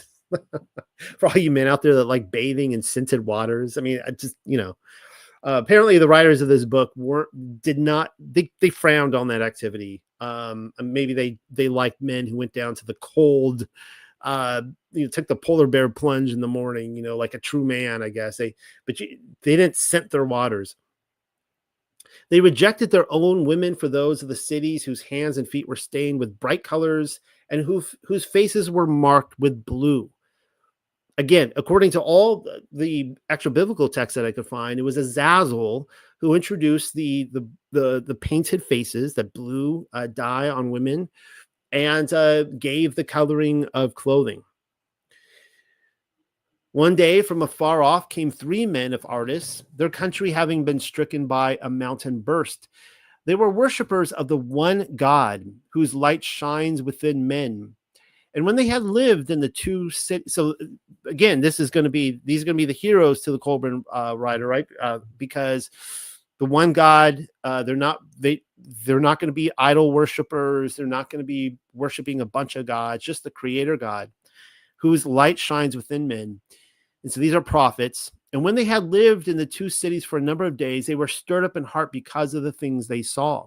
So they called upon their God to see these evil things. Their God sent down a curse upon the men of the cities, and there came a strange light and a smoky mist which caught at the throats of men. All things became still and apprehensive. There were strange clouds in the skies, and the nights were hung with heaviness. Many days passed before a north wind came, and the skies cleared. But then, when women conceived, they bore devils. Monstrosities came forth from their wombs, whose faces were terrible and whose limbs were unproportioned. Now, I don't know. I mean, keep in mind that this is a flood deluge tale here happening, right? And I am going to take Genesis at its word, and the book of Enoch as well. Could this be talking about the birth of the Nephilim here? Like maybe the writer of this book, he doesn't have all the answers. He's just trying to copy down these tales that have come down. Kind of interesting. In those days, men knew the art of working clay and making linen in bright colors. That lines up with Enoch, all the like I said, with Azazel, and also the use of eye paint. They had knowledge of herbs and magic, of enchantment, and the wisdom of the book of heaven. Oh my goodness, they're talking about the mysteries of heaven as brought down by the Watchers, book of Enoch. The knowledge of signs and omens, the secret of the seasons of the moon, and the coming of the waters. Now, the remnants of the sons of Nazirah remained upon the mountains which are against Ardis, by the land about the encampment of Lamach. That's interesting, right there, right? Lamech, one of the sons of Adam, I assume. Actually, no, I'm sorry. The encampment of Lamech. I'm sorry, that's sons of Cain. In artists, there were wise men filled with the inner wisdom who read the book of heaven with understanding and knew the signs. They saw that the deeds of men in all the lands about the mountains had brought them to their hour. Could I don't know. Are they referring to the book of Enoch here? Don't really know. But they are talking about this ancient text that the wise men read. Then the day came when the lady of the night changed her garment for one of a different hue, and her form swept more swiftly across the skies. Her tresses streamed out behind in gold and copper, and she rode in a chariot of fire. The lady of the night, it's Pamela has shown in the Paleo that this darkness, there's Chisak and there's another darkness as well, that they are like actual entities. And so when you read this here, the lady of the night is an actual entity. It connects with what we're finding in the Paleo. The people in those days were a great multitude, and a loud cry ascended into heaven. Then the wise men went to Sharapik, now called Serapesh, and said to Sesuda the king, "Behold, the years are shortened, and the hour of trial draws nigh. The shadow of doom approaches this land because of its wickedness. Yet because you have not mingled with the wicked, you are set apart and shall not perish. This so your seeds may be preserved." All right, so we have the king here, who apparently, I mean, he wasn't wicked. They don't say he's righteous, but he wasn't wicked. And he has been chosen for his seed to be preserved afterwards. This is going to be a variant, I will warn you, with Genesis, but I will show you in Jasher where this actually can tie up. So where this is going is that this king is going to come onto the ark and some people with him. And I could show you in other places too, when you get into like serpent seed, that Ham was also from a specific line. He was from the line of Cain. So there was different seeds being preserved here, coming onto the ark.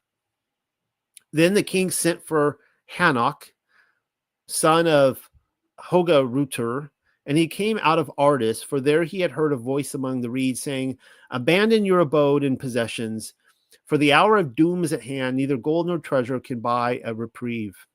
Then Hanok came into the cities and said to the governors. Now this, I think in this story, this Hanok Enoch, I think this is the Noah character.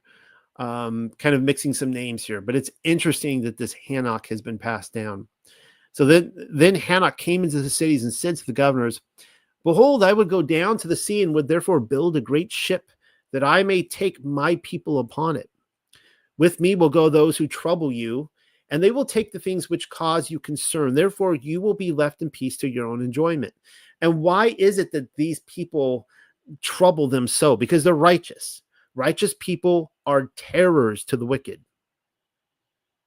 The wicked hate the righteous because they convict them. They live a lifestyle that, is so against their looseness, right? Their wickedness.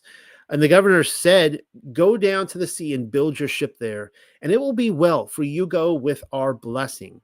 And this, by the way, explains, again, this is a variant from the Bible, but it explains why Noah was able to build his boat and he was undisturbed. He might have made an agreement here with the local king, who was like, "Yeah, that's fine. You've got my blessing. Go ahead and build your boat." But Hanok answered, "It has been told to me in a dream that the ship should be built against the mountains, and the sea will come up to me." When he had gone away, they declared him mad. They mocked him, calling him commander of the sea, but they did not hinder him, seeing gain in his undertaking. Therefore, a great ship was laid down under the leadership of Hanok, son of Hoga-Rutur, for Sesuda, king of Serapesh, from whose treasury came payment for the building of the vessel. A lot of people ask you, how did Noah finance this thing, right? Was he just rich? We get no indication of that in the Bible. According to this, he was funded by a king. I could believe it. It was built on the lake of Namos, close by the river of Gold, where it divides. Where's the river of gold? We could source that probably the land of Eden. All the household of Hanok were there, and the household of his brother who directed the men at the task. The household of his brother is in Second Enoch. We know that Noah's brother actually had a son who was the first Melchizedek, or the precursor to the Melchizedek afterwards. And I also have sources that claim that this Melchizedek actually came back to the earth after the flood. A lot going on. But you read a lot of texts and you start seeing them all connect. It's kind of interesting. Dwalvan, captain of ships from the land beyond Ardis, was overseer of the craftsmen. The women and children carried and the men built. The length of the great ship was 300 cubits, and its breadth was 50 cubits, and it was finished off above by 1 cubit. It had 3 stories, which were built without a break. The lowermost was for the beasts and cattle and their provender, and it was laid over with sand from the river. The middle one was for birds and fowls, for plants of every kind that are good for man and beast. And the uppermost one was for the people. Each story was divided in twain, so that there were 6 floors below and 1 above, and they were divided across with 7 partitions. I wonder if the good people over at the Ark Encounter know about this text. Just throwing it out there, for the blueprint of the big ark they built that will never float. In it were cisterns for water and storehouses for food, and it was built with ascara wood, which water cannot rot or worms enter. It was pitched within and without, and the cisterns were lined. The planks were edged and the joints made fast with hair and oil, and great stones were hung from ropes of plated leather. That is so fascinating because it actually, those same stones, those anchors, however you feel about the Turkey side, I think it's legit. I think it is the ark. Those stones were found out there. They were found that they were, as Noah was coming into the mountain, trying to kind of land, they were releasing these big stones. And so they found them going miles out from the ark site. There were great stones were hung from ropes of plated leather, and the ship was without mast or oars. I mean, this totally describes Noah's Ark. There were no poles and no openings except for a hatch beneath the eaves above, whereby all things entered. The hatch was secured by great beams. Into the great ship they carried the seed of all living things. Grain was laid up in baskets, and many cattle and sheep were slain for meat, which was smoked by fire. And again, these are clean animals, right? So that's why they would have more of them. They also took all kinds of beasts of the field and wild beasts, birds and fowls, all things that crawl, also gold and silver, metals and stones. The people of the plains came up and camped about to see this wonder. These would be the sons of Cain in the Adamic literature. Even the sons of Nizara. It sounds like maybe it's a Nizara. It's almost like the Nazarene. It seems to be like it kind of somehow survived in the English language, the Old English, and they're trying to describe the Nazarene, Nazareth. The sons of Nizara were among them, and they daily mocked the builders of the great ship.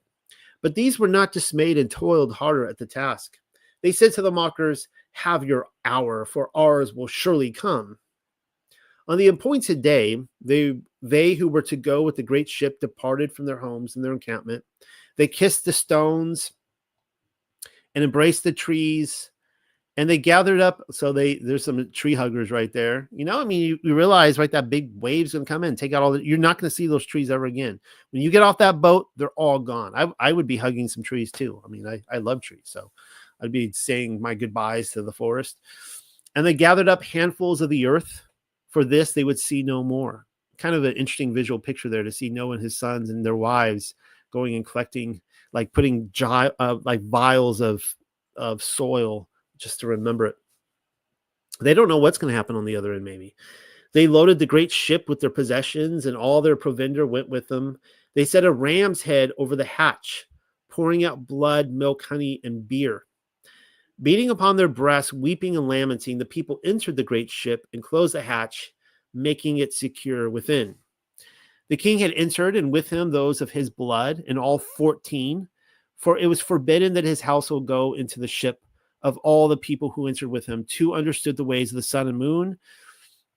Before I comment on this, so here you have 14, right? Like the 7 and 7. So we have Noah and his family, but then there's this king, and he's 14 from his household, probably including himself. So 2 that understood the ways of the sun and the moon and the ways of the year and the season. 1, the quarrying of stones. 1, the making of bricks. And 1, the making of axes and weapons. 1, the playing of musical instruments. 1, bread. 1, the making of pottery. 1, the care of gardens. And 1, the carving of wood and stone. 1, the making of roofs. 1, the working of timbers. 1, the making of cheese and butter. 1, the growing of trees and plants. 1, the making of plows. 1, the weaving of cloth and making of dyes. And 1, the brewing of beer. 1, you got to have the brewmaster on there. You got to have that, right? I mean, the guy was probably running a bar in there, right? Got his whole his barrels all in there. 1, the filling and cutting of trees. So we got a lumberjack on there. 1, the making of chariots. 1, dancing. 1, the mysteries of the scribe. Hopefully that would be me. Hey, you're a scribe. You want to come on? I'm like, yes. Made the cut. 1, the building of houses, and 1, the working of leather. There was 1 skilled in the working of cedar and willow wood, and he was a hunter. 1 who knew the cunning of games and circus, and he was a watchman. There was an inspector of water and walls, a magistrate, and a captain of men. There were 3 servants of God. There was Hanok and his brother and their households, and Dwivan and 6 men who were strangers. So, I mean, according to this, it says that the Noah's brother, I'd have to double check again. I forgot about this line in here. I have to double check again if his brother died in the second Enoch, if his brother died before the flood. And keep in mind at the end of first Enoch and the end of second Enoch, both of those passages apparently come from the lost book of Noah. Then with the dawning, men saw an awesome sight. There, riding on a great black rolling cloud, came the destroyer. Dun, dun, dun. We saw the destroyer in the Exodus account, if you saw that video 2 weeks ago. Newly released from the confines of the sky vaults. And she raged about the heavens, for it was her day of judgment. The beast with her opened its mouth and belched forth fire, hot stones, and a vile smoke. It covered the whole sky above, and the meeting place of earth and heaven could no longer be seen. In the evening, the places of the stars were changed. They rolled across the sky to new stations. Then the floodwaters came.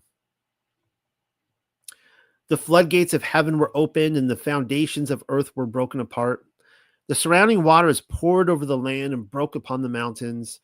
The storehouses of the winds burst their bolts asunder. So storms and whirlwinds were loosed to hurl themselves upon the earth. In the seething waters and howling gales, all buildings were destroyed. Trees were uprooted and mountains cast down. There was a time of great heat. Then came a time of bitter cold. Now, that right there, I mean, people talk about, the causing of the quote unquote ice age, if you take that for worth anything, we might be seeing something like that described there. The waves over the waters did not rise and fall, but seethed and swirled. There was an awful sound above. Remember the other text we read talked about that loud, like almost I saw it like as a trumpet blast as the wave is coming in. The pillars of heaven were broken and fell down to earth. The sky vault, that's a reference to the firmament. Of course, all ancients believed that we were on a motionless flat plane under a solid firmament. The sky vault was rent and broken. The whole of creation was in chaos. The stars in the heavens were loosened from their places, so they dashed about in confusion. There was a revolt on high. A new ruler appeared there and swept across the sky in majesty. Those who had not labored at the building of the great ship and those who had mocked the builders came quickly to the place where it was lying. They climbed upon the ship and beat upon it with their hands. They raged and they pleaded, but could not enter inside, nor could they break the wood. As a great ship was borne up by the waters, it rolled and they were swept off. there was no foothold for them. The ship was lifted by the mighty surge of waters and hurled among the debris, but it was not dashed upon the mountainside because of the place where it was built. All the people not saved within the ship were swallowed up in the midst of raging confusion, and their wickedness and corruption was purged away from the face of the earth. Again, this does not sound like a local flood to me. It's just for everyone out there that they come upon this new research. Oh, it was a local flood in Mesopotamia. Yes, I do believe there was a local flood in Mesopotamia. I don't believe that was Noah's flood. We could also see a massive flood in the Sahara. If you look at map of Africa, you can look down and see a huge flood came across the whole Sahara region and went over the area that looks like was Atlantis, the big the eye of the Sahara there.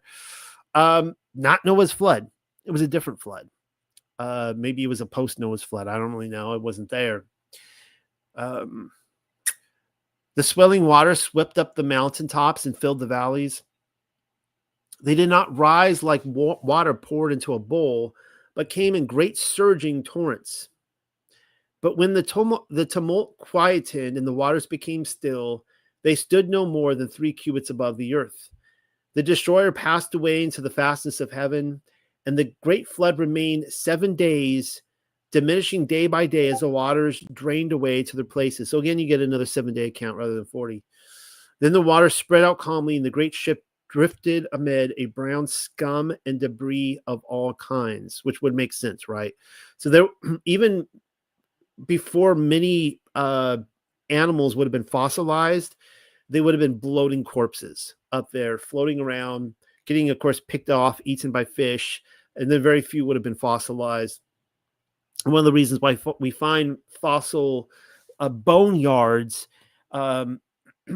people might say, well, that's part of the hoax, right? That was part of the deception to kind of quarantine them off. That could be, but it actually makes a lot of sense in the fossilization process that they would all be swept into common areas. After many days, the great ship came to rest upon Cardo in the mountains of Ashtar against Nisham in the land of God. That comes from the book of Gleanings. Hope you enjoyed that reading. As you can see, I'm on page 28 of 71. We're not going to make it tonight. I'm sorry to say. I have a lot more tales to go through. Maybe I can make a second week of this. I will go over. I like to kind of have these videos around 2 hours just for your sanity and my own. We might go a little bit over it tonight just because I want to go ahead and read the Great Deluge account in Yashar. This will be review for some of you. For some of you out there in the book of Jasher, you may have never read this before. It's a pretty cool account. And what I'm also going to show you is that you have a extra biblical book within the Hebrew tradition that states that there were more than just Noah and his family on this ark.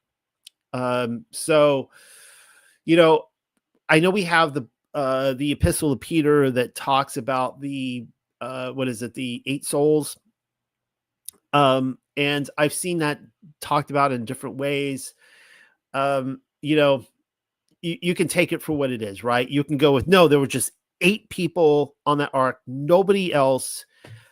But I'm seeing, some textual evidence within biblical tradition that there were actually more on there. So again, someone out there is like, Noel doesn't believe the Bible. No, I do believe the Bible very much.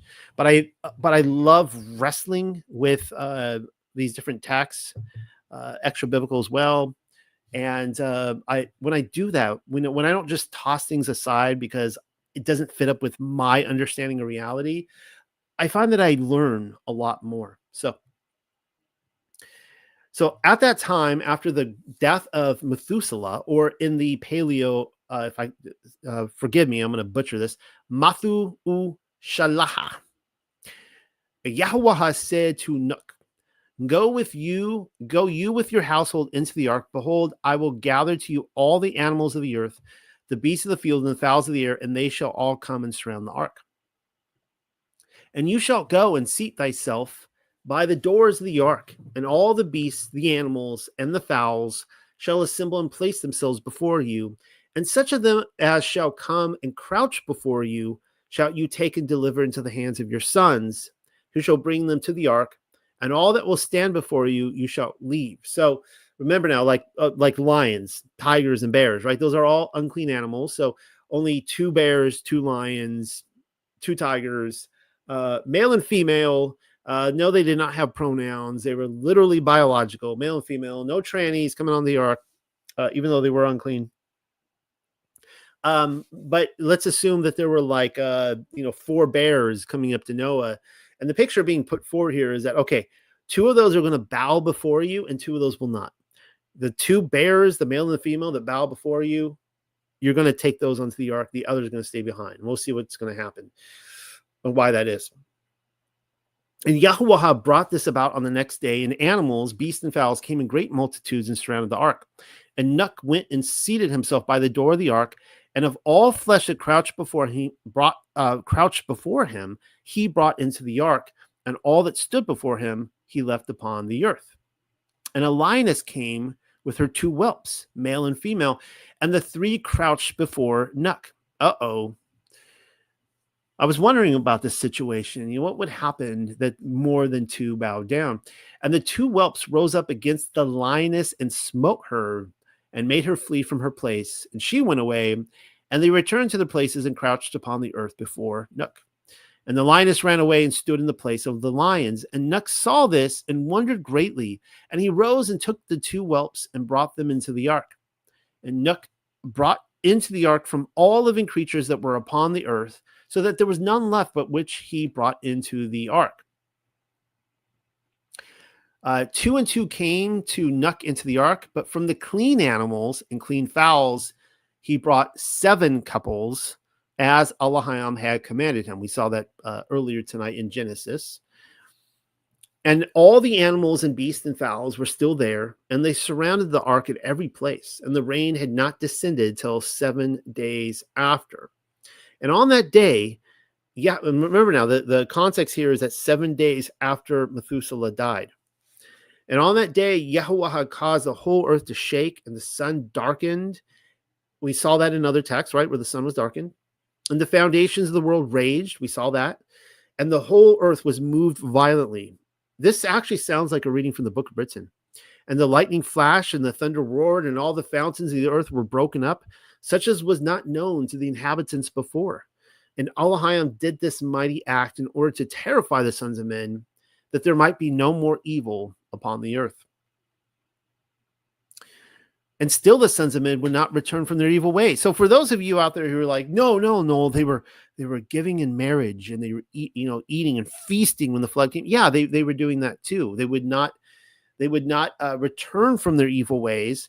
But this ties in with like the book of Britain, where it's like all these warnings were coming in the stars, the sun, the moon, the earth was quaking, like the animals were silent, and people saw this, but like, nah, we're good. And they increased the anger of Yahuwah at that time and did not even direct their hearts to all this. And at the end of 7 days, in the 600th year of the life of Nuck, the waters of the flood were upon the earth. And all the fountains of the deep were broken up, and the windows of heaven were opened, and the rain was upon the earth 40 days and 40 nights. You guys, got this now, like Hebrew cosmology, right? We're not talking about the clouds. I know like 99% of my audience knows that, but there's always that 1%, that one person, out there that somehow ended up watching this video and they're like, what? Just kind of point that out, like talking about the firmament. There's like a body of water up there, like a whole ocean above us, that you just had to open up these windows and it just comes down and drowns everybody. And that's a beautiful thing about the rainbow, right? Like right now, if Yahuwah wanted to, he could open up those windows and we're all dead in moments. Like you're going to look out the window and you can hear that trumpet blasting, whatever, that big old tidal wave coming, you're dead. It's over. And of course, we have the rainbow that surrounds his throne, so that he has promised never to do that again, even though he could. And he could, just get so tired of us. Like, I'm done. I'm over it. I'm over these dudes.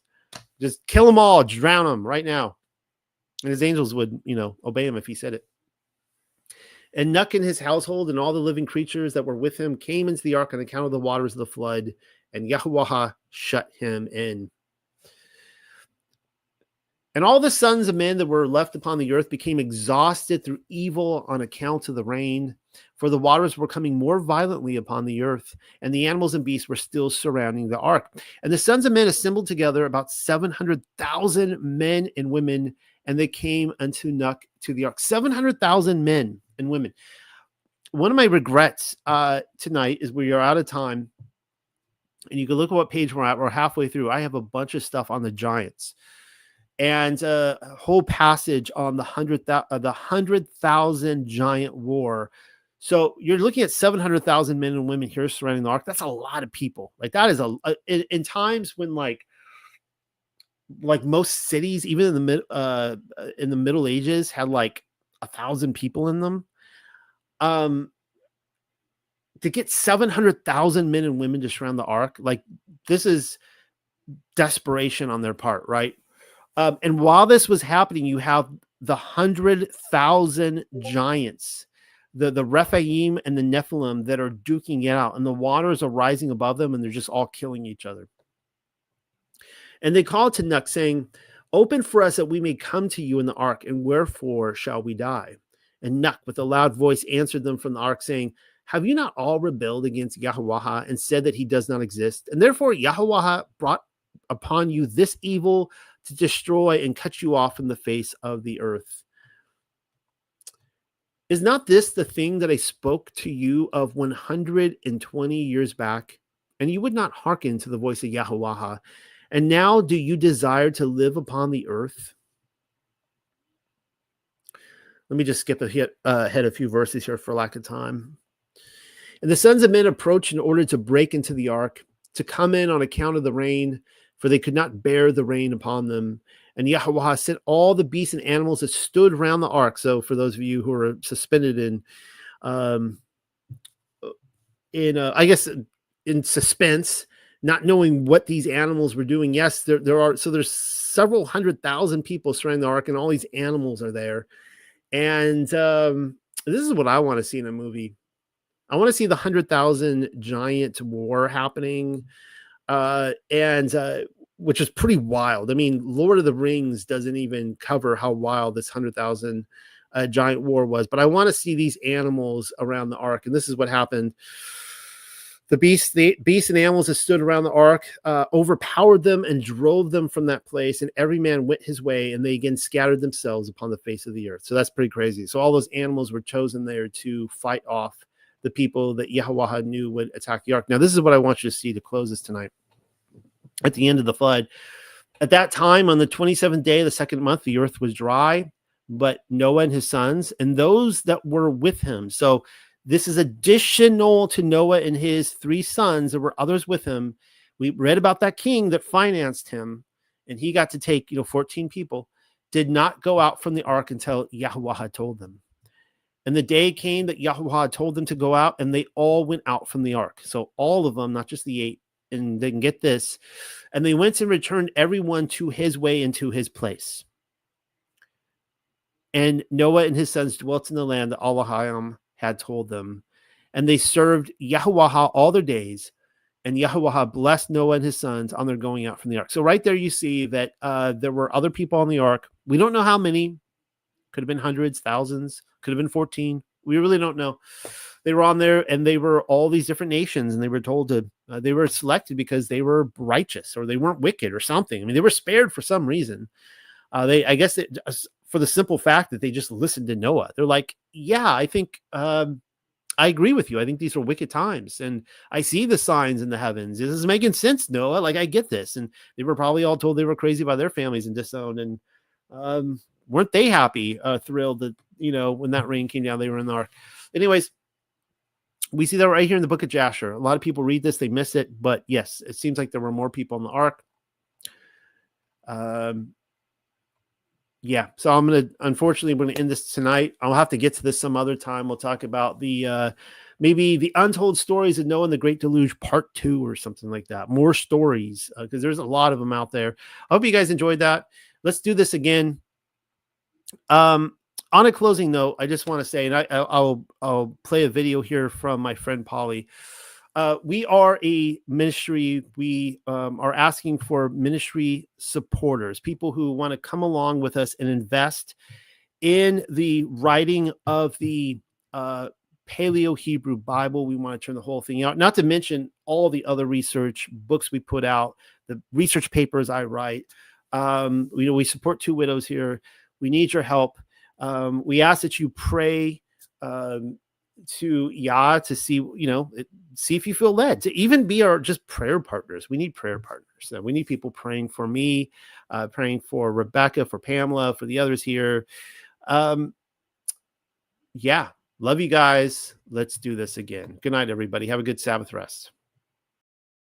If you had the power to go back in time and choose to give into a ministry that would effectively change the way the world sees an idea, would you do it? I think the answer is yes. Well, you don't have to go back in time. What you can do is right now, you can click the link below and give to the Paleo-Hebrew translation effort. What is this? Well, Paleo-Hebrew is the ancient form of Hebrew. When you write Hebrew out, you build it. If I said H2O, you know that I mean water. That's what building a language is. Japanese, Chinese, Korean, they all have this idea, even Paleo-Babylonian, the Paleo-Egyptian, the hieroglyphics, petroglyphs. They have this idea that when you put a certain group of pictures together, it means a word. That's what Paleo-Hebrew was. That's what Paleo-Hebrew is. Pamela Glasgow is changing the way that we view the scriptures. You can help. You can go ahead and click the link below and find out how you can change your life, your study of the Bible, your children's life, your children's children, and everybody the whole world, man. The whole world can benefit greatly from this. And you can have the power to help right now. All you got to do is click it and give. And it's good to give. What does the Bible say? James says, what is good religion? That I defile not myself with the world, then I give to the widows and the orphans. Well, we're working on number 1. Sorry, number 2. Well, both actually. We're working on not defiling ourselves. So hopefully you're working on that too. I'm working on that. But we can give to the widows, and the widows. She's right there, and she's doing a work for you, for us, for the whole world, and we have the power to effectively change the paradigm of how we've seen the scriptures from time immemorial to tomorrow. So do that. All right, be blessed and not stressed.